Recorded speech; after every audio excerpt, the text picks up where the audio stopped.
With the game's popularity on the rise, you may recognize this hero to be from Valve's upcoming MOBA shooter Deadlock, known as Pocket. Possibly one of the most mysterious characters in our roster, at least insinuated by design, Pocket wields a powerful magical suitcase and a sentient cloak that reminds me of Doctor Strange's cape. Also, voice actor Greg Chun does a really great job bringing out Pocket's moody and angsty personality. But all of that on the surface aside, do we actually know who Pocket is? What's the story behind, I'd argue, one of the game's growing iconic characters? Which is exactly what I'm here to talk about today. I've covered only just a handful of the roster's lore, and I've done these fun little showcases for them as well. But what I was so intrigued by was that in more than one character's story one way or another, Pocket is somehow mentioned or involved. Most of the time indirectly, but in such a cool way that makes you go, oh shit, really? And I wouldn't say that Pocket is bridging the connection between all the characters in Deadlock, but I would say that Pocket has one of the more fleshed out storylines in Deadlock's ever-growing world. And as usual, a full disclaimer, but at the time of this video, Deadlock is still in its alpha state, so this is all subject to change.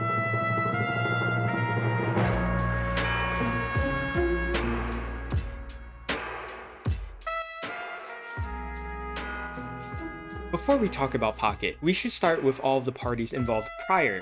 So to begin this, we have a familiar organization that you may have heard about in-game. Fairfax Industries. Fairfax Industries within this world is known as one of the leading occult industrial companies specializing in spirit weaponry, which makes sense as Deadlock is set in a paranormal noir New York in the late 1940s. If you were wondering where you've seen the name before, it was probably in the shop. Fairfax Industries is labeled to be the supplier of all of our orange gun-related items. Also, all of the crates throughout the map have the Fairfax name stamped on them, and in some store windows you can even see an FF stamped on their curtains. And this company is led by CEO Maximillian Fairfax. The New York Oracle's own Ali Kincaid sits down with occult magnate Maximillian Fairfax in an exclusive new interview.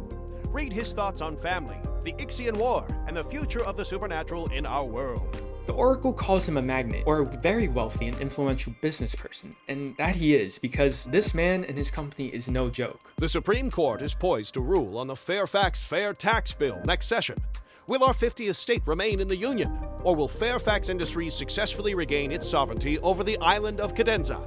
Only time will tell. Fairfax Industries used to have full authoritative control over a whole state of the US, known as Cadenza. A quick side note on Cadenza and the US in the Deadlock universe, which, again, is set in 1949. Deadlock is a fictional world pulling on the strings of actual real-life references. The US in Deadlock is composed of 52 states, as opposed to what it would have been just 50 states in real life at this point in time, because the states of Alaska and subsequently Hawaii did not join until 1959. But here in Deadlock, there are 52 confirmed. We can assume that the first 49 states exist already, as we definitely know at least New York exists. Then, just as the Oracle stated, we have the 50th state, known as the island of Cadenza. And then we have the last two, which have been confirmed by Deadlock's developer, Yoshi, that the 51st state is Puerto Rico, and the 52nd being South Ixia, also known as the Outer Plane, which Ixians originated from, or what we know as demon-like folk in Deadlock, like Abrams. Next week will mark the 5-year anniversary of South Ixia officially joining the United States as its 52nd state. See how folks are planning to celebrate across the country in today's edition of the New York Oracle. Okay, side note over, I just think it was super interesting and definitely could have confused people, but yes, Deadlock's fictional US. Margaret McGinnis, one of our heroes, is actually employed by the company and talks further on the island of Cadenza becoming a US state in a conversation with hero Hayes. Were you working for FI when the whole Cadenza situation was going down? Yeah, that was a little intense. I assume Fairfax wasn't thrilled. Honestly, the rest of us were more rattled than he was. I was just a kid freaking out because I thought I was going to lose my job, but Fairfax was surprisingly calm. I don't think he expected Cadenza to last forever.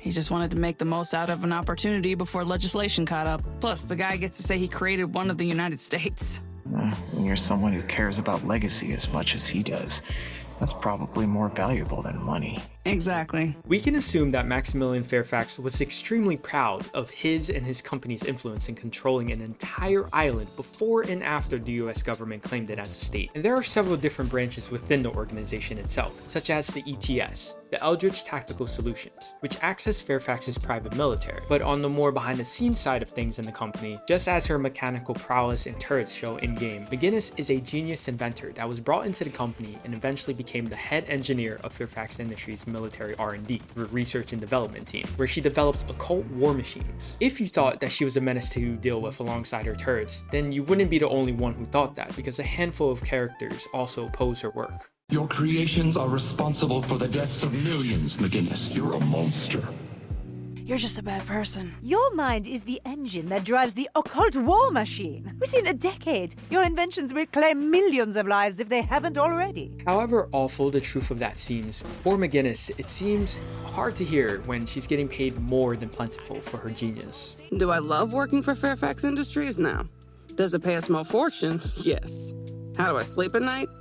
Like a baby. And such is the nature of Fairfax Industries and the many associated with a corporation that deals in weapons and war. The company basks in its riches, while many despise them and others end up paying its costs. Eldritch Tactical Solutions, a subsidiary of Fairfax Industries, comes under fire as new allegations are made by former employees. Are these soldiers of fortune committing war crimes? The New York Oracle investigates.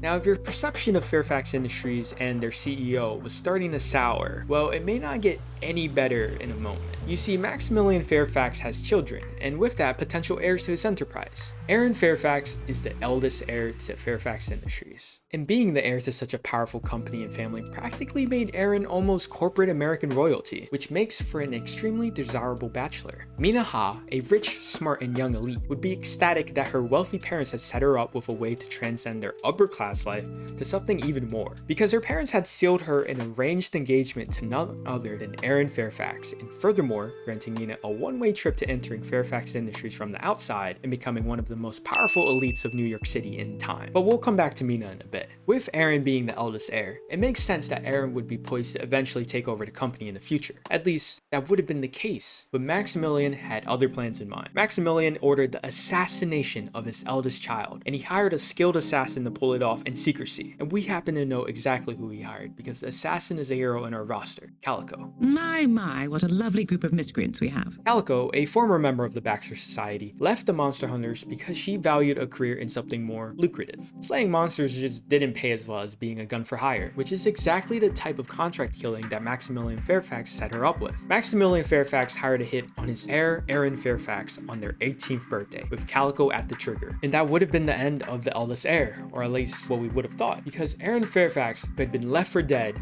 miraculously survived. With the danger of it being known that the assassination attempt failed, Aaron saw this as an opportunity to take to the shadows to go into hiding for the next 5 years. And thus, Aaron took on the pseudonym of Pocket to not only preserve their identity, but also separate the ties left from the Fairfax family. This brings us to the Pocket that we currently know in-game in Deadlock. Before going any further, it's pretty interesting to note that throughout all interactions found in Deadlock, Pocket's pronouns are presented as they, them strictly. It's mentioned as such in Pocket's background and bio, mentioned by the patrons, and many different heroes. Once you complete the ritual, Aaron will realize their folly. Pocket spends 5 years in the gutter and all of a sudden wants to pretend like they're one of us. Yeah. Stupid Aaron with their stupid scarf and their stupid case and their stupid family. And therefore, I will only be referring and respecting Pocket in this way. It's no problem whatsoever to me, and it's exactly what Valve wanted for this character. With Pocket resurfacing into society, we get some pretty clear motives on their plan of action. Pocket is well aware by now that Maximillian was behind the order to assassinate. My father's gift for my 18th birthday was a bullet to the chest. Today is my chance to say thank you. And through an interaction between Pocket and Bebop, we know that Pocket doesn't seem to trust their mother either. You're fighting to save your mom, right? That's right. Must be nice having a mother worth saving. Pocket wants to dismantle the ETS branch of Fairfax Industries and take control of the company and pry it away from their father's grasp. In many of Pocket's select voice lines, we're able to get a sense that Pocket has been planning on how to get back at Maximillian Fairfax, and that they're no longer going to let the past chain them from doing what needs to be done. I don't like to talk about my past, but I'm ready to move forward. I've waited years for this. I can't waste this chance. I wish there was another way, but my father gave me no choice. I think the worst part is that my father would be more proud of me if I was trying to kill him rather than trying to stop him. But in contrast, their unselect lines show that there's a lot of pressure riding on Pocket's plans, and that maybe Pocket never wanted anything to do with this to begin with. I can't go through with this. I need more time to prepare. I just need a moment to compose myself. There has to be a better way than violence. To hell with Fairfax Industries, I just want peace. I think these voice lines really show how different Pocket is from their father. Even after almost dying, Pocket shows more humanity than most, and yet we can still feel the pain, desperateness, and drive of their mission. Now I quickly want to go over some interesting interactions that Pocket has with other heroes. Mina, for one, has not taken kindly to Pocket, and hardly anyone for the matter. But after Aaron Fairfax's assassination, Mina was in absolute shambles. Not because she cared about Pocket, but because she lost her biggest chance of obtaining unlimited wealth and social power. Since her marriage was called off, she had to resort to other means. Her parents found a vampire willing to turn Mina into the vampire that she is now seeking to become Viscount of New York, and upset the pre-existing vampiric society despite being the newest on the block. She absolutely hates Pocket still though. I should have been a Fairfax. You ruined my life. Then, as you may have expected, Pocket is critical of anyone working in Fairfax Industries, especially McGinnis' role, just as many other heroes have shown. You're complicit, McGinnis. You could have made the world a better place. Instead, you chose to do this. And finally, one of the most interesting conversations Pocket has is with their godfather, who happens to be a hero in our roster, Professor Dynamo. You should have told me you were alive, Aaron. Why's that? I'm your godfather. I would have helped you. I'm sorry, I wasn't sure who I could trust. Well, at least I'm here now. As you may have noticed, Dynamo is actually one of the few heroes that still references Pocket as Aaron, but Pocket may not be as trusting towards Dynamo as much as Dynamo may wish. Despite knowing the awful things Maximillian Fairfax has done, Dynamo seems to let him slide, which might feel like a betrayal to Pocket. Are you still friends with my father? These days, friends might be pushing it, but I'd say he has more nostalgia for me. He's not a good man. He's a complicated man.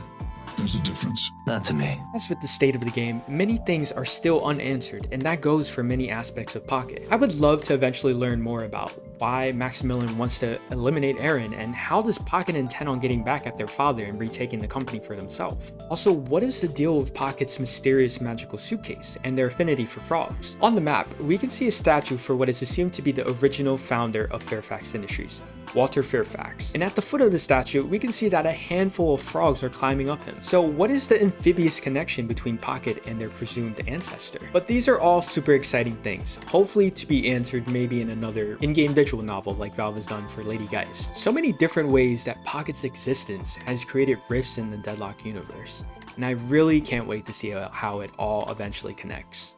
Hey everyone, Ethan here. Thank you so much for your patience on this video. I'm sorry, I've actually been having some health complications, which has held me back from being able to create anything for the last few weeks. But things are looking up now, so with that, I've been thinking about modifying my video schedule to maybe every other week instead of every week. While, still keeping up with short form content though, because I actually really enjoy making those too. But you can definitely expect something extra the weeks where I'm feeling especially healthy and motivated though. But since it has been a while since my last video, I want to take the time to formally thank you all for helping me reach 1,000 subscribers. Absolutely crazy to me, and I'm just really happy to be here. I really enjoy making these, and it's crazy how much this game is shaping up to be. I also heard that Deadlock is going to be going through a content drought for the next month or two, so hopefully this helps me catch up a bit. Anyways, I appreciate you all, and I hope to see you in the next video. Peace.